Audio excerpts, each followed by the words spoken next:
Chewy moi moi, how are you, mate? Having a couple little masticates over there, Sam. I am masticating with the best of them. Wow. You and I have both got our extras wriggly in. Yep. And I feel like it says a lot about a person if they eat chewing gum with their mouth open. Like, if they already had a punchable face, I could fucking launch a fridge straight at them. Just straight to the white goods, Sam. Yeah. Get down to Harvey Norman for the Black Friday sales. Just fucking launching fridges down there. I tell you what, I am losing money left, right and centre, and I haven't even started Christmas shopping. It's quite a...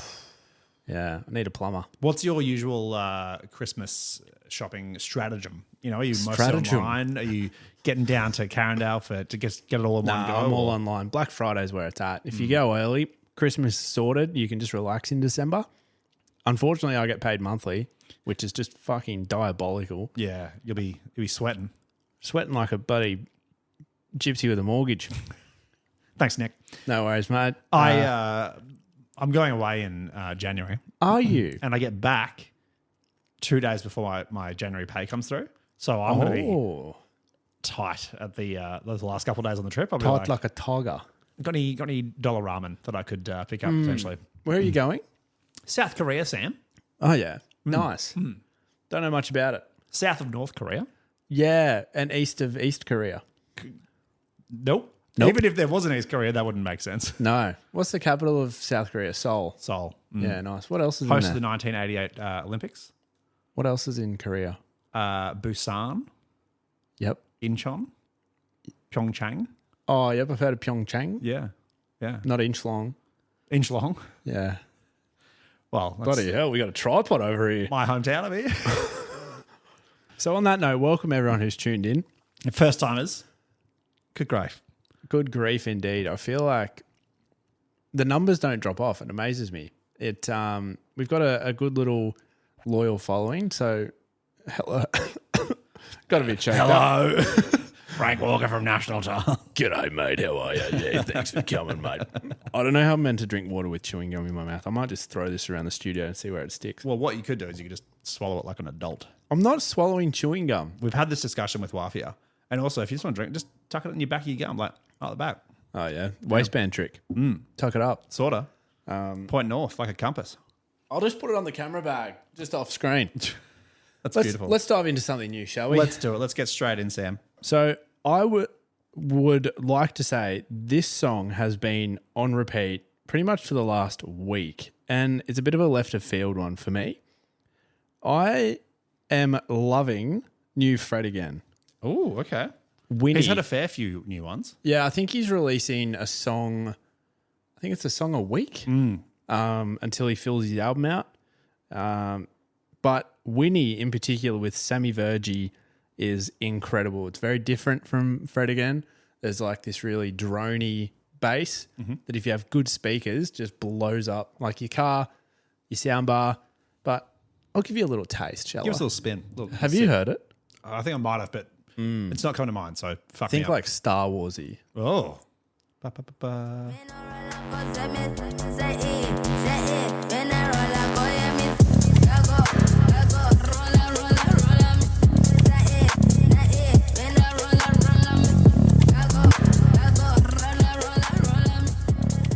And the reason I say Star Wars-y, I'll take you back to the start of the song where the bass kicks in.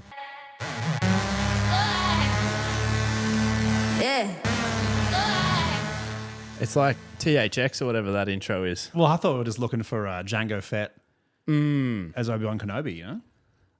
Best sound in existence, that one. I tell you what, we put up a TikTok the other day. Songs every child needs to hear. Yeah. I Love You. Seismic Charge from Star Wars. Wish You Were Here, Incubus. The love we got on the Seismic Charge was unbelievable. And for all the autistic folk out there, if you know, you know. Oh, mate. Just anyone who watched Star Wars to Attack the Clones in 2002. Yeah. Just, they know. You go next with your song, and I'm going to pull up the Seismic Charge. My first song is an artist who's a big artist who's about to be this side of the world, Kid Cudi. Yep. And Submarine is the new track. He's about to be here for Wildlands and Beyond the Valley and a couple of other festivals. This song it's pretty bassline heavy, but I think I'd broadly call this like indie rock. And okay. it's like it's got some like a lot of like production shimmer. Like it doesn't sound like super super indie. It's kind of like, I'd say if like our mate Steven met like MGMT. Okay. Is how I'd frame this. I'm ready. Like a submarine, way too deep to ever kiss the fantasy. God save me, I'm too deep, a psychedelic dream. You'd think after all this time he'd work on his voice. I actually think it like suits the song. Yeah. I don't know. I feel like Kid Cudi's a bit hit and miss for me. Wow. Okay. Yeah. Yeah, I don't know. I feel like Kid Cudi, when he goes big, like there's some songs I love from Kid Cudi, and then some songs, or a majority, that I just don't get into. But when I find that little earworm, Oh. Locked Yeah. in. yeah. Speaking of the greatest sounds of all time,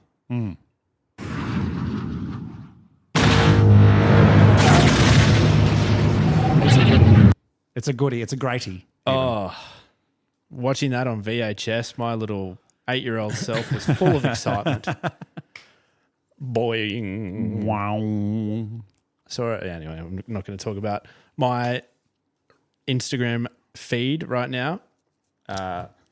We'll talk about the boing off air. Okay, well. Boing. Mong. I'm bringing some ambience to the show. Hell yeah. Hell yeah, brother. Call 000. We need an ambience up in here. Call the ambience. Call the ambience. This man is way too hyped up. He just needs to chill out for 5 minutes. He needs to listen to the same 3 notes for 45 minutes. But free it. It's quite good. I discovered this artist through Instagram, ironically. Her name is Vines. It's sort I of love like... the vines. Yeah. Not the Vines, just Vines. She released an album called I'll Be Here, and she makes just really... It's sort of like if Ethel Cain wasn't in a super existential crisis, sort of meets... It's like if Ethel Cain was more ambient rather than dark. Yep. Still soundscapey. The songs don't go for 7 minutes. They're about 4 minutes long. But this song's called Tired. And I'll just give you a little listen and you can tell me where it sits.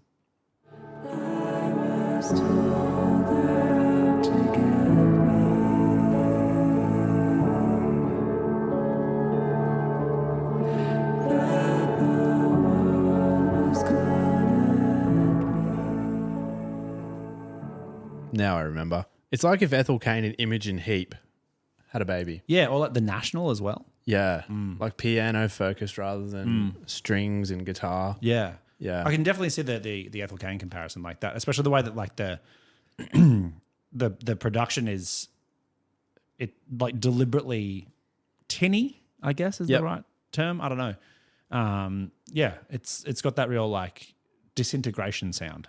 Anyway, it's quite nice late at night when you're thinking about all the things you've done wrong in your life. Wow. Lot to work through there. Yeah, a bit to work through. No, I find ambient music quite relaxing. Yeah. I just find sad music relaxing. It's really weird. No, thank you, sir. No. I'm fine. So Max relaxes by listening to the Scissor Sisters. Oh, Don't Feel Like Dancing. fucking banger though. I relax by listening to Willoughby's Interlude by Ethel Cain. Sam, my next song, couple of Brizzy faves, couple of locals even. Not like you. No, not like me at all, Sam. No. No run. Fuck, I'm getting ready for Thursday. That was a bit up and about. No. Waiting. This is from our good mates, Dizzy Death Rays. Oh, yeah. Yep. Really good mates, actually. You might have heard about them. Yeah. Big love for DZ Death Rays, for real. Big love for Shane and Simon and the third guy who came in late, whose name I don't know. But this is pissing. Shane and Simon's mate. The third of the Z. Yeah. This is Pissing in the Breeze. It's from their upcoming album, which is going to land in next January. They've dropped a couple of singles so far.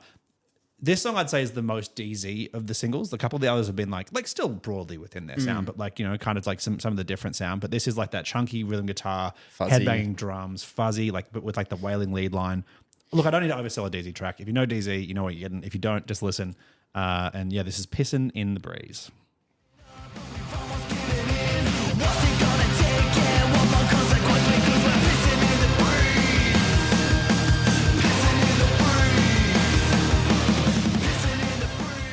Piston in the Breeze is quite problematic too. Well, it depends which way you're pissing. Are you pissing upwind, downwind? Yeah, wind assisted, get that long arc. You Oh, probably yeah, get absolutely. Send it. But 4 or 5 feet. if you're going of piss. against the wind, it's no good. You're doing a bloody dance to try and dodge the piss. You That's want to hitting hope your you're feet. wearing like a raincoat or, got your galoshes on or something. Yeah, that's it. Oh, itchy nut. Wow. Sort that out, Sam. No, I was saying two nut. You don't. No, that's even worse. One nut. To nut or not to nut? That is the question. Whether it is nut. nobler. To nut, I think. That's one of my favorite bands. No, favorite songs by Hot Shell Ray. To nut. To nut alive. You'll be seeing them at. Good thanks, Sam. No, I won't. Right. No. Please, because you do. Speaking of bands of good things, I am bringing Brisbane locals as well. What? We interviewed Headwreck last Friday. Great guys, Colby and JMO. And I've been listening to their song Filet of Fish for the entire week. It is super like hyper metal. It's got all these really funny pop culture references. The part I'm going to play you is sort of like the breakdowny section, the bridge breakdown section of the song. You'll notice that there is a Stanley line from The Office, and then he goes, fuck the lyrics, and then they just take the piss. But it's super heavy. It's brown note central. You'll get a kick out of it. Give us a little spin.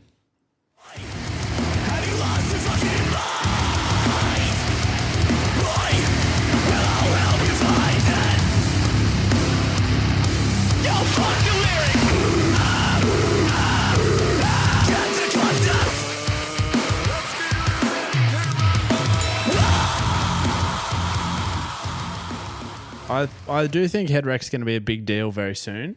They're fun. They don't take themselves too seriously. If you go back and listen to the interview, That was a very serious interview. Very serious interview. They're just out there having fun, which is missing in the metal scene at the moment, I feel. Yeah. People are taking themselves too seriously. Imagine if it was the parts of Limp Bizkit where they didn't really take themselves that seriously. Yeah. And then take out the parts where he did take himself quite seriously. I was, after last week, doing a bit of a Limp Bizkit section for the Suitcase. I went back and watched their Woodstock set. Oh, yeah. Fred Durst, like the blowout king. The Blowout King. Yeah. As in like, Yeah. blowout. Oh, right. It's just one of those days. You're like, bro, I don't know how you guys were so big. Man, I mean, Wes Borland saved that band. Wes Borland is a fucking... Everyone else in that band is a freak. Freak in the streets and freak in the sheets, actually. Which is crazy given how Wes dresses up. But like without Wes Borland, Limp Bizkit don't blow up, I don't think. I can't remember who said it, but someone once said to me, it's a shame that the only hot guy in Limp Bizkit is the one who covers his face up. I mean, true. When I was growing up, obviously like playing guitar a lot, his videos were insane. Like the stuff he was doing with effects and his pedal boards, and like I had no idea what it was when I was 14, 15, but like insane. I just love the groove that they build. This is so off topic. The groove they build at the start of Nookie when they like that bass line, that like real like Yeah. Drum beatboxing. and then the guitar over the top of that, like that groove is such a sick little like moment, and then they just throw it away to go into like the heavy downbeat. But they come back to it eventually. But like that specific groove is so funky and like jazzy and fun and cool, and it's just like, what is this doing in a fucking new metal song from? But it is, yeah, it's like funky, it's jazzy, and then it just goes into like full on new metal heft. Yeah, And it's all yeah, the riff. yeah. So no Wes, no biscuit. As I've always said, where's Wes? Yeah. Got to Wes it to get the biscuit. No. Sam, my last song, absolutely nothing to do with Limp Bizkit or new metal or metal indeed. It's from another friend of the show, Foley. We interviewed them going back a couple of years ago. I think like in the Episode 126. 126. I was going to say the 120s, certainly. And this is their new song, Honey. So Foley are out of Sydney. I'd say that like this song is kind of bubblegum pop meets just the lightest, ever so slightest little sprinkling of psych rock. Okay. And it's the vocal melodies and harmonies that are going to kind of get this like stuck in your head. Like super catchy, very poppy. But very, very fun. Very summer, I feel like this song. So yeah, this Summer. is Honey by Foley. I'm ready. Spill my guts, you stitch me up, honey. You stitch me up, honey. That is very summer, isn't it? Yep. Back to school with Kmart. 20% off all kids' school shoes. I found out from the internet that just pointing at the internet over there. I found out from the internet that one of Foley's last tracks was in an episode of The Kardashians. Wow. Yeah, so snaps to Foley. Oh, just one on each, I see. Yes. Rookie. Some of us don't have a weird mutation going on. Anyway, to the news, Maxwell. All right, well, there's a few things we've got to get through. Should Yeah, we I go know. lightning round? Lightning round. You get through it because I haven't done my research. So talk to me like I'm a listener. All right, Sam. Well, welcome to the show. Thank you. It's a pleasure to be listening to you in person. Let's start with the Valley Crawl, FKA Mountain Goat Valley Crawl. It's a free mini festival, kind of like Big Sound, kind of like King Street Crawl if you're from Sydney, where a stack of bands take over venues in the valley, and you kind of just go between them. Yep. This one's free, which is always good. Stacked with some up and comers, 40 odd bands on the lineup across all the different venues. So I'm not going to shout them all out because we don't have time, but some headliners, some highlights: Shag Rock, Let Us to Lions, Fellavand, Le Shiv, some heroes Yep. from Big Sound. Yep. Lucky, friend of the show, chatted to her a couple of weeks ago, and Vinted Veneer. If you're, it's in 21st of Feb next year. If you just want to see some good up and comers, hit the Valley. It's free. There's not really any reason not to do it. Absolutely, what a win. Big win. Yeah. Absolutely. You'd be silly not to. And I think it's taking up a part of the new Brightside car park stage.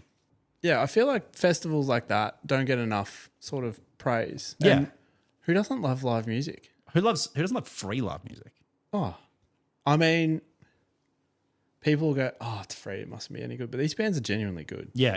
We went and saw Le Shiv at Big Sun last year. Oh, Packed out room. crazy. Would not get into that room. It was excellent. I was staring at the back of a bloke's head. I reckon I could count the hairs on his neck. I was that close to him. It was sardines on there. Oh, I was absolutely pressed up against the bar. Oh, a bit of spillage in the village, Maxwell. Nah, it's just nipple leakage. The second Brisbane series that we've got coming up is called Southwave. It's also taking over the South Bank Parklands area. Yep. We shouted out the other one that I can't remember the name of the other day. It's in a couple of episodes ago with like Bernard Fanning and De La Soul and stuff like that. This is another one that's in that same kind of area. It's across January and February. It's all entirely dedicated to DJs and dance music and EDM. So again, another little selection from a massive list of names is people like Maribou State, I Love Supreme DJs, TJ Seinfeld, Sampology, and Big Wet.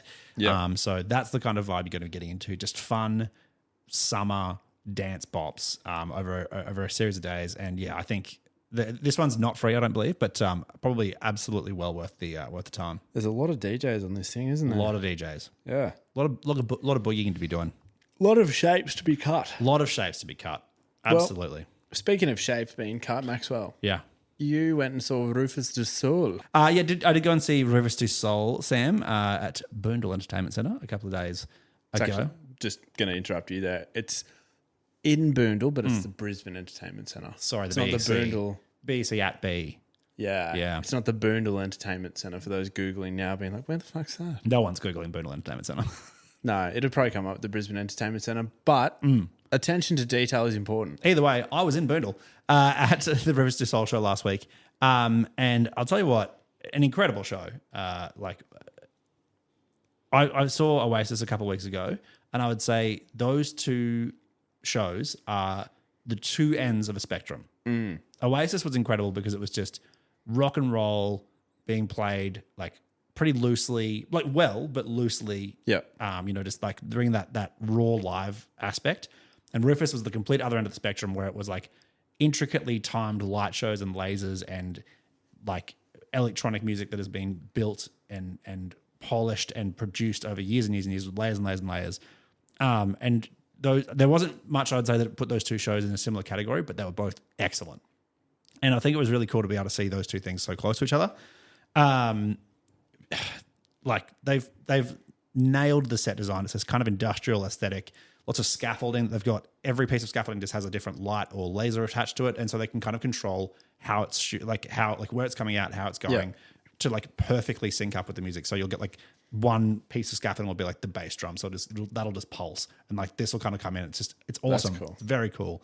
So like song wise, you're getting everything you expected out of a Rufus set, except no Take Me.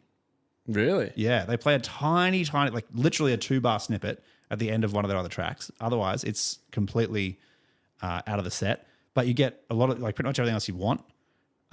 You were right. You're right. Yep. In a Bloom. In a Bloom, obviously. That's their second last song. Yep. And boy, oh boy. Euphoria. You feel it. And it feels so good. It's so good. Bow, bow. And the way that the lights are sort of bouncing at that exact time. The only thing I will say, and it's very hypocritical of me to be saying this. There's so many people filming and they've all got their flash on. Oh, yeah. So that the room is not dark. Yeah. And I just felt like, it says me who was filming, but I didn't have my flash on because I'm a grown adult and I can see. But if like, I just wish it had been dark and you could get the full effect of those lasers, but that's whatever. It is neither here nor there, Sam. It's incredible. It's interesting you bring that up. I feel like we need to, let's dive into that. Let's dive in. If you're going to film a band or an artist at their show, the least you can do is leave your flash off. Agree. I just think it's rude. It's obnoxious. Like if I have someone filming behind me shooting a flash and I can feel it, it makes me feel uncomfortable. Yep. It makes me feel like I'm being watched and it completely detracts from the live show. Yep.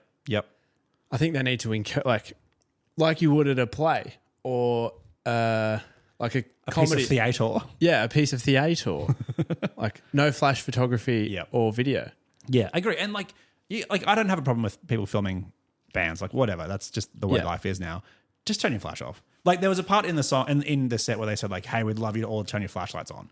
That's fine. That's great. That's cool. Love that. Yeah. But when it gets like just filming, just turn the flash off. People that film the entire song, like I know everyone has a favorite song and everyone's different. This might be your favorite song of all time. You're seeing your favorite artist of all time and you want that memory. That's fine. Yep. But just be conscious of the impact you're having on other people. Yep. Don't, like, nothing shits me more than people recording pretty much the whole set and they're in front of you. They put your phone, like their phone up in front of your face. I can't talk. I film parts Yeah, we are of being live. hypocritical. But to be fair, in our very light defense, we do this for a job. We do it for a job. You're very right. Like, it is hypocritical. I film parts of sets for our social media. Yep. But again, I know the part, up, down, enjoy. Yep. That's it. I reckon the longest I'll ever film at once is a minute maximum, and that's if I don't know the song. But I know that there's a part that's coming. Yeah. No, 100%. So, yeah, In a Bloom as a song went off. It was incredible. I'm so glad I got to see that happen. But I actually thought the best part of the set was actually with the closer. They closed on Treat You Better. No, sorry. Treat You Better was before In a Bloom. And that was incredible. They do that as a full build that almost feels like Fix You by Coldplay. It was just so cool to see how they build up to it. Ow. that actually really got me too. How they build up to it and how they kind of that's the part where they had get the flashlights out and they were doing all that. Yeah. So yeah, it was pretty incredible to watch that go. I've got a piece that I wanted to ask you about. I wanted to get your thoughts on it, get your vibe. Hit me. They had a live videographer running around the stage with them, and that the footage from that was being sent directly to the side of stage screens. Yeah. And on one hand, it was actually pretty fucking cool when you're watching this. We all go to gigs and sometimes you're watching the band, sometimes you're watching the screens, whatever. And the side of stage screens, it felt like it was fully edited. They'd put some filters and stuff onto it, so it seemed like it was getting a bit of a treatment at the time. But obviously the videographer had learnt almost choreographed where they needed to be at each time. So you'd see the drummer hit a great little fill. Then by the time the drummer's finished the fill and moved over to the lead singer who's hitting the high note or whatever, you're there for the whole thing. Yeah. And on the side of stage screens, it looked incredible. But then when you're watching the band, you're just watching this little fella like dashing up and down. I was like, is that distracting or not? I couldn't really tell. I feel, I have seen Parkway do a similar thing. I've seen Daniel Caesar do a similar thing. Maybe not Daniel Caesar. He played the music hall. But I have seen it before. It does detract when you're watching someone scurry around the stage. I think Parkway had multiple videographers. Yep. So they sort of park at different spots of the stage and you don't get the mixture. Yeah, because like Rufus had that as well, but then they had this person who was like that added like the dynamism to it as well. Yep. Yeah. I don't know. I think I'm all for it because for those people at the back who might not be able to see them, they're getting a more dynamic view of the screen. Yep. And then the people close are just having a good time anyway and dancing. So I'm for it. Yeah. Just don't run in front of the artist. I think for me, it was the fact that it was almost every song. Like the videographer did clear out at key parts when, like In a Bloom, the drop was coming in, but almost every song there would have been the videographer person running up and down, which is like, again, it wasn't a bad thing. It was the first time I'd ever noticed it being so distracting. Be a bit more subtle, my guy. Yeah. So yeah, Rufus, an incredible show. I do want to give one quick shout out. I was on the train back from the show. Mind you, this is a Tuesday night.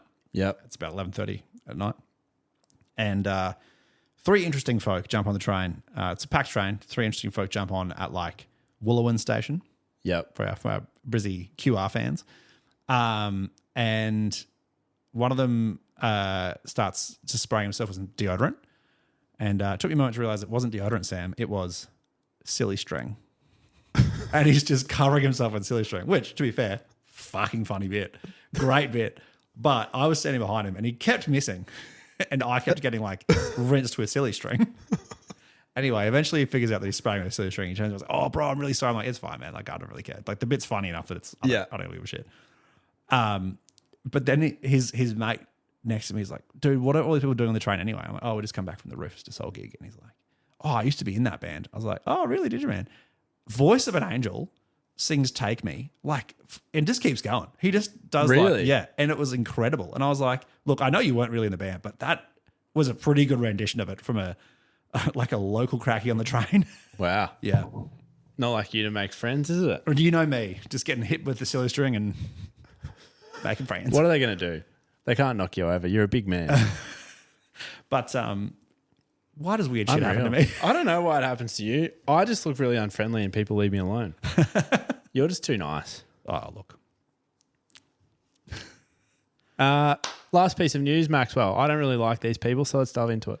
Well, okay, let's address that. So we very happily have ragged on Live Nation, As has most of the music industry. Exactly. There's talk to the A's, talk to Four Corners about it. Yeah. 1, 2, 3, 4 corners, rectangle. Especially when it comes to what artists are getting paid by Live Nation for their shows and their tours. But I've got to give credit where it's due, Sam. This next piece of news it's actually pretty cool. I got to admit. Hit me. So they've launched what they're calling the Next On series, which is essentially once a month, they're handing over the keys to one of their like owned venues across Australia and New Zealand to up and coming acts, and basically they're putting on the show for them. They're handling all the costs, and all of the money that the artist makes goes back to them. So that's all the ticket sales, all the merch sales, everything goes back to the artist, and Live Nation put on the Ritz for them. So wow, yeah, which is, you know, admit, kind of cool. That is cool. So the venues that they've flagged as being part of this are the Palais in Melbourne. Yep. Anita's Theatre in Wollongong.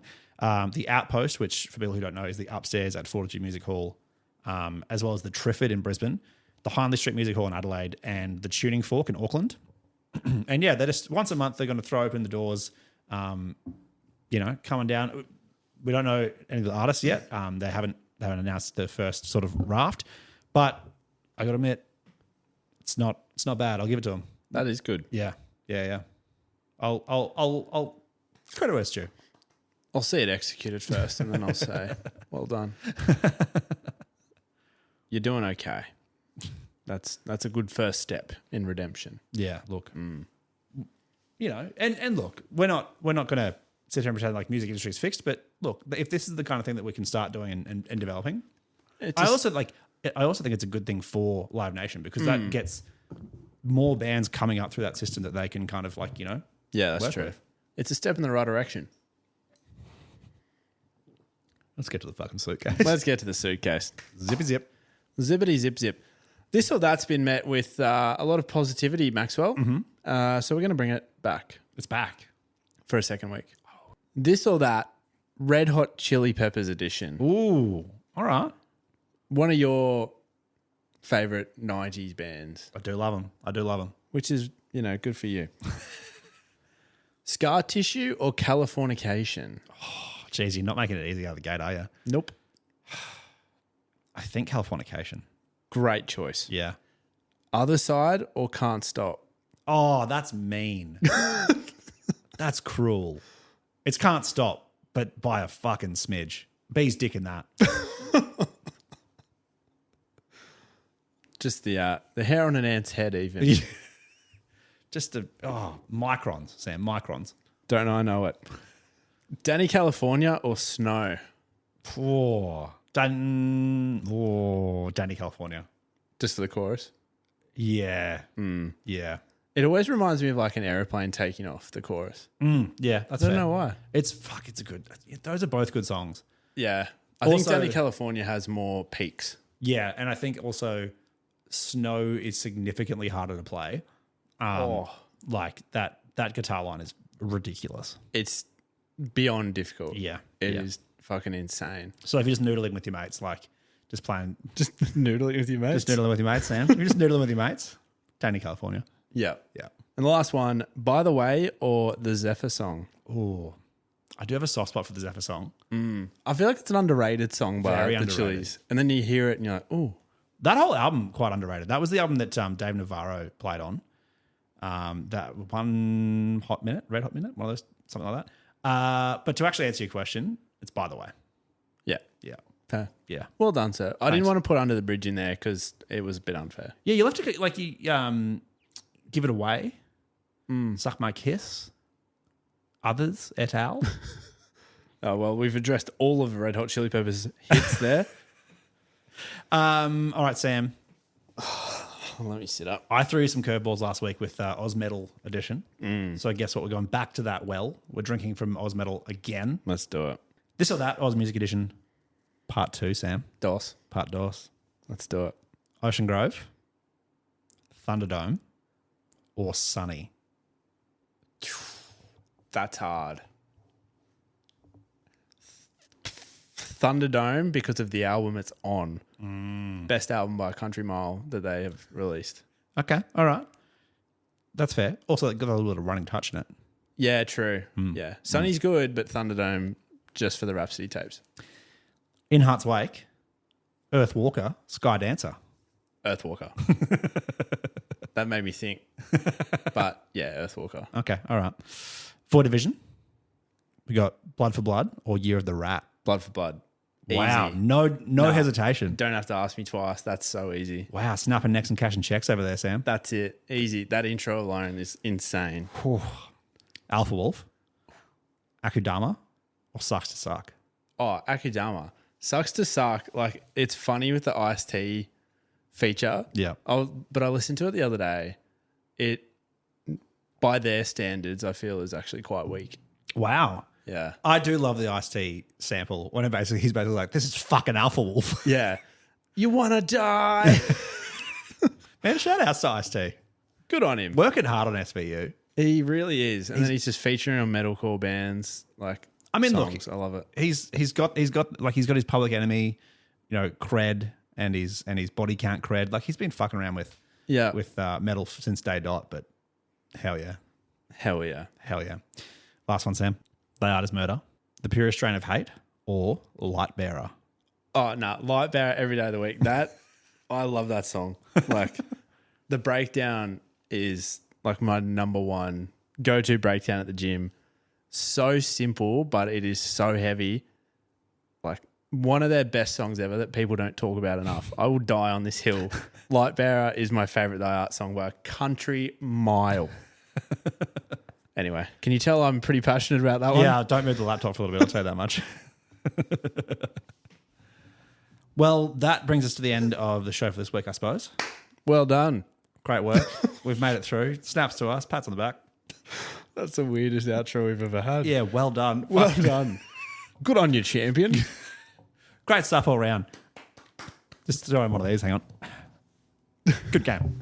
Good game, mate. Good game. Why did we shake? We're so far away. Good game. GG, brother. GG.